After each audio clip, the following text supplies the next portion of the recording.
ଭାଗରେ ବିଭକ୍ତ କରାଗଲା।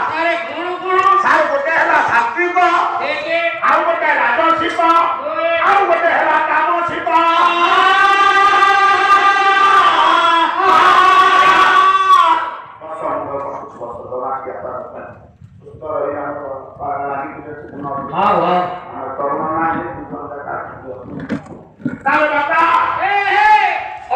ବ୍ରହ୍ମଚିତ ଖାଦ୍ୟ, ତାର ବ୍ରହ୍ମଚିତ ଖାଦ୍ୟ ଗୋଟିଏ ନ୍ୟାୟାନୁସାରେ ଦୈନନ୍ଦିନ ଜୀବନରେ ଆପଣ ମାନେ ସାତ୍ବିକ ଭୋଜନ କରନ୍ତୁ। ଏବେ ଭେଷଜ ବିଜ୍ଞାନୀ କହିଲେ ଯେ ନିରାମିଷ ଭୋଜନ କରୁଛନ୍ତି ଦୀର୍ଘାୟୁ ସାରେ। କାରଣ ଆମିଷଟା ଇଏ ମଣିଷକୃତ ଖାଦ୍ୟ ନୁହଁ। କାରଣ ଆପଣ ଦେଖିବେ ତାର ଯେତେ ଆମିଷାସୀ ପ୍ରାଣୀ ଜନ୍ମ ହେଲା ବେଳେ ସମସ୍ତଙ୍କର ଆଖୁଟା ବନ୍ଦ ଥାଏ।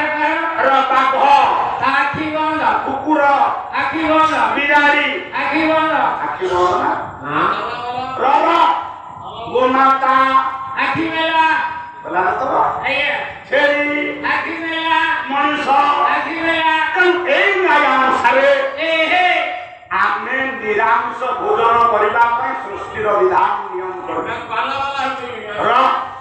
ଦ୍ୱିତୀୟରେ ଯେତେ ଆମିଷାସୀ ପ୍ରାଣୀ ଆପଣ ଦେଖିବେ ତାଙ୍କ ନଖ ଗୁଡାକ ସାରା ମୁନିଆ। ଆଉ ନିରାମିଷ ପ୍ରାଣୀ ତାଙ୍କର ନଖ ଗୁଡାକ ଚଉଡ଼ା ଥବ। ତେଣୁ ବିଜ୍ଞାନ ଦୃଷ୍ଟିଭଙ୍ଗୀରେ ଆମିଷଟା ଆମମାନଙ୍କ ପାଇଁ ପ୍ରୟୋଜନୀୟ ନୁହଁ। ଆମେ ଜୀବ ମାରି ହତ୍ୟା କରି ଖାଉଛେ, କେତେ ପାପ ଅର୍ଜନ କରୁଛେ। ମୁଁ ସାର୍ ମାନଙ୍କୁ ନିବେଦନ କରିବି, ଏଠି ଅନେକ ପାଲା ମଞ୍ଚର ପ୍ରତିଷ୍ଠିତ ବ୍ୟକ୍ତି ମାନେ ଅଛନ୍ତି। ସାର୍ ମାନେ ଯୋଉ ପାଲା 5 ଦିନ ଆପଣ ମାନେ କରୁଛନ୍ତି, ଅନ୍ତତଃ ପକ୍ଷେ ଗାଁରେ ଆମିଷ ପୁରାନ୍ତୁ। କାରଣ ପାଲା ହଉଛି ସାର୍ ଗୋଟାଏ ଯଜ୍ଞ। ଆପଣ ସ୍କନ୍ଦ ପୁରାଣରେ ବା ଖଣ୍ଡ ଦେଖନ୍ତୁ, ସ୍ପଷ୍ଟ ଭାବରେ ଉଲ୍ଲେଖିତ ହେଇଛି ପାଲା ହଉଛି ଯଜ୍ଞ। ଆପଣ ଗାଁର ମଙ୍ଗଳ ପାଇଁ ପାଲା କରୁଛନ୍ତି, କାହିଁ ଆମିଷ ସେବନ କରିବେ? ନିବେଦନ କରିବି 5 ଦିନ ଘରେ ଆମିଷ ପୁରେଇବେ। ଯଦି ପାରିବେ ମାତା ପୂଜା କରିବେ, ଦ୍ୱାର ମୁହଁରେ ଗୋଟେ ଗୋଟେ କଳସ 5 ଦିନ ବସାନ୍ତୁ। ଦେଖିବେ ଆପଣମାନଙ୍କର ମଙ୍ଗଳ ହବ।